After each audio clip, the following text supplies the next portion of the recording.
happy to join with you today in what will go down in history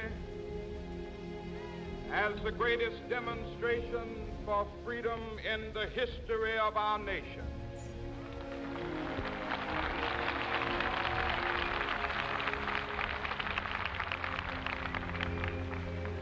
Fourscore years ago, a great American in whose symbolic shadow we stand today signed the Emancipation Proclamation. This momentous decree came as a great beacon light of hope to millions of Negro slaves who had been seared in the flames of withering injustice. It came as a joyous daybreak to end the long night of their captivity. But 100 years later, the Negro still is not free. 100 years later, the life of the Negro is still sadly crippled by the manacles of segregation and the chains of discrimination. 100 years later, the Negro lives on a lonely island of poverty in the midst of a vast ocean of material prosperity. 100 years later,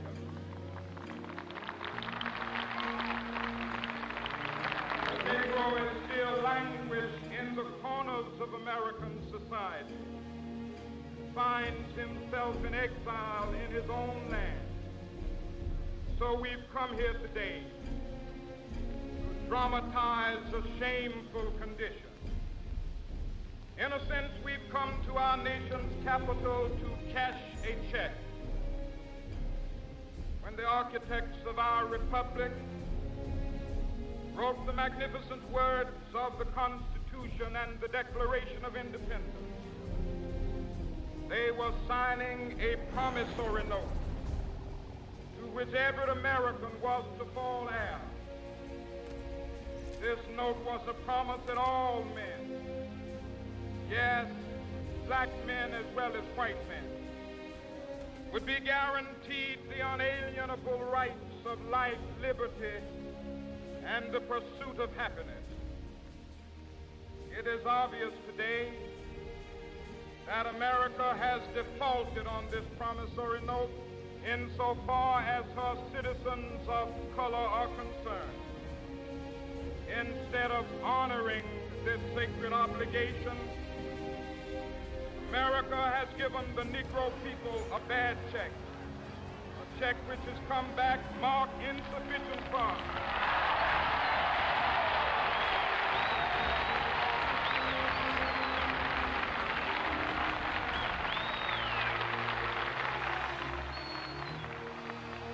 But we refuse to believe that the Bank of Justice is bankrupt.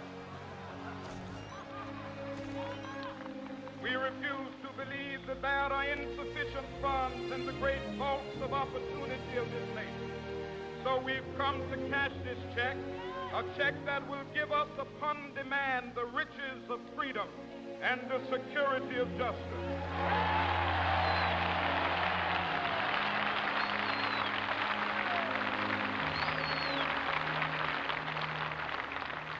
We have also come to this hallowed spot to remind America of the fierce urgency of now. This is no time to engage in the luxury of cooling off or to take the tranquilizing drug of gradualism.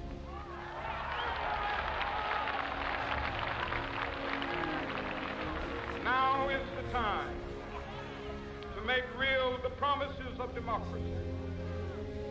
Now is the time to rise from the dark and desolate valley of segregation to the sunlit path of racial justice. Now is the time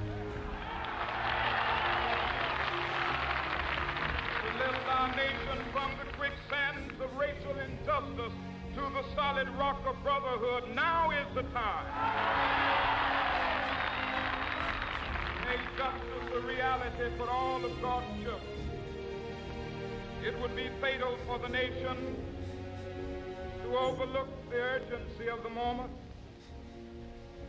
This sweltering summit of the Negro's legitimate discontent will not pass until there is an invigorating autumn of freedom and equality. 1963 is not an end, but a beginning. Those who hoped that the Negro needed to blow off steam and will now be content will have a rude awakening if the nation returns to business as usual.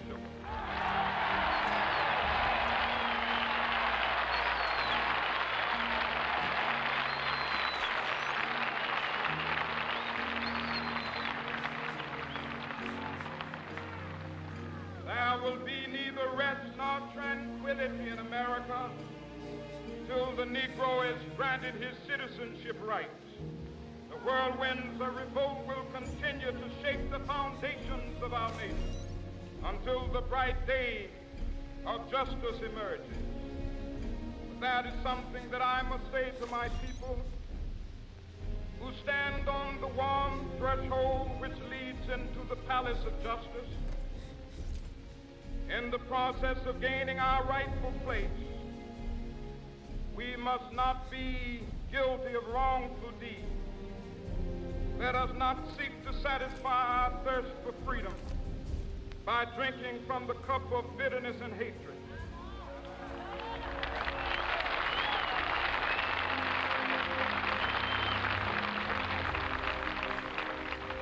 We must forever conduct our struggle on the high plane of dignity and discipline. We must not allow our creative protests to degenerate into physical violence. Again and again, we must rise to the majestic heights of meeting physical force with soul force.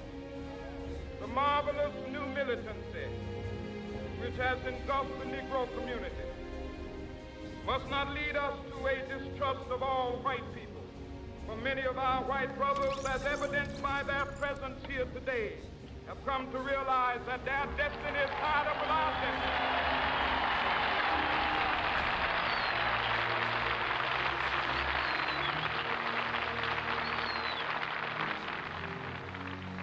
Come to realize that their freedom is inextricably bound to our freedom.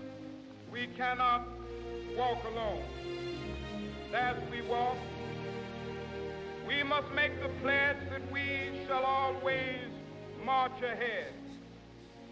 We cannot turn back. There are those who are asking the devotees of civil rights, when will you be satisfied? We can never be satisfied as long as the Negro is the victim of the unspeakable horrors of police brutality. We can never be satisfied as long as our body is heavy with the fatigue of travel, cannot gain lodging in the motels of the highways and the hotels of the city.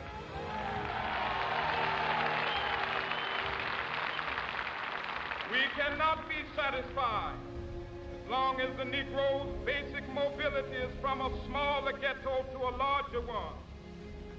We can never be satisfied as long as our children are stripped of their selfhood and robbed of their dignity by signs stating for whites only.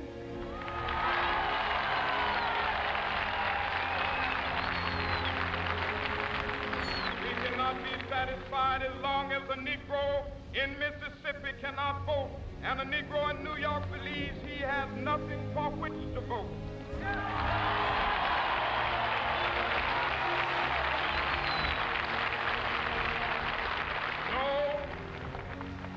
No, we are not satisfied, and we will not be satisfied until justice rolls down like waters and righteousness like a mighty stream.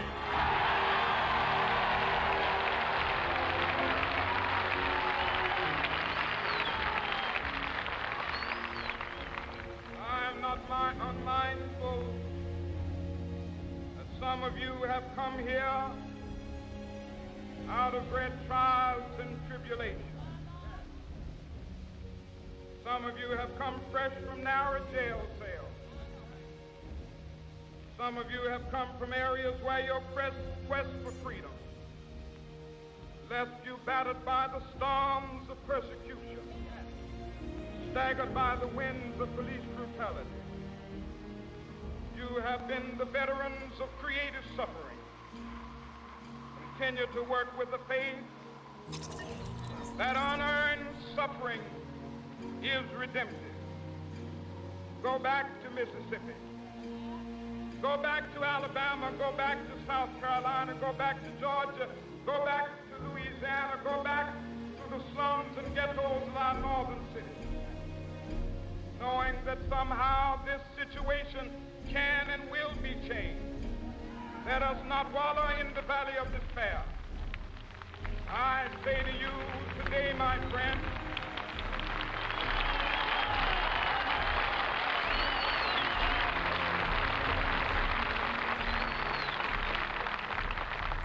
so even though we face the difficulties of today and tomorrow, I still have a dream.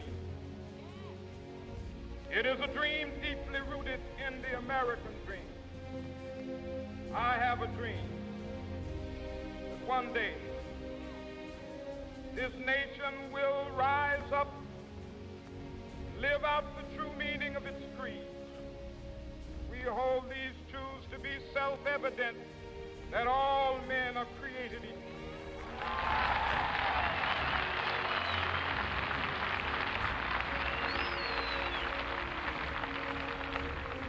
I have a dream that one day on the red hills of Georgia, sons of former slaves and the sons of former slave owners will be able to sit down together at the table of brotherhood. I have a dream that one day, even the state of Mississippi, a state sweltering with the heat of injustice, sweltering with the heat of oppression, be transformed into an oasis of freedom and justice. I have a dream. My poor little children will one day live in a nation where they will not be judged by the color of their skin, but by the content of their character. I have a dream today.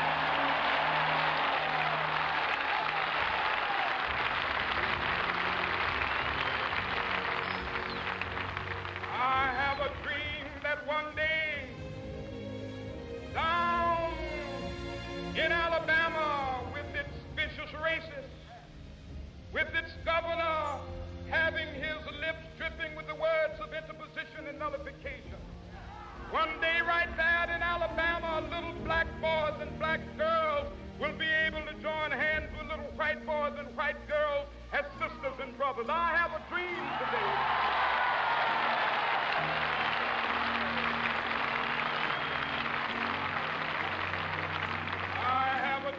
That one day every valley shall be exalted, every hill and mountain shall be made low, the rough places will be made plain, and the crooked places will be made straight, and the glory of the Lord shall be revealed, and all flesh shall see it together. This is our hope. This is the faith that I go back to the South with.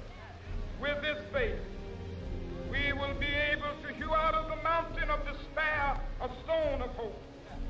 With this faith, we will be able to transform the jangling discords of our nation into a beautiful symphony of brotherhood.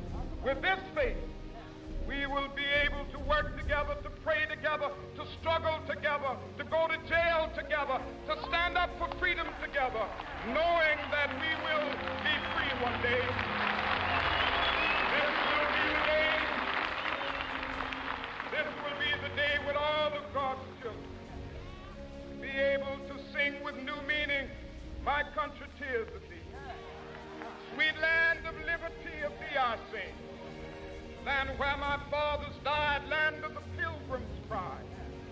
From every mountainside, let freedom ring. And if America is to be a great nation, this must become true. So let freedom ring from the prodigious hilltops of New Hampshire. Let freedom ring from the mighty mountains of New York. Let freedom ring from the heightening Alleghenies of Pennsylvania. Let freedom ring from the snow-capped Rockies of Colorado. Let freedom ring from the curvaceous slopes of California. But not only that, let freedom ring from Stone Mountain of Georgia. Let freedom ring from Lookout Mountain of Tennessee. Let freedom ring from every hill and molehill of Mississippi, from every mountainside. Let freedom ring, and when it happens, when we allow freedom ring, when we let it ring from every village and every hamlet, from every state and every city, we will be able to speed up that day when all of God's children, black men and white men, Jews and Gentiles, Protestants and Catholics, will be able to join hands and sing in the words of the old Negro spiritual, free at last,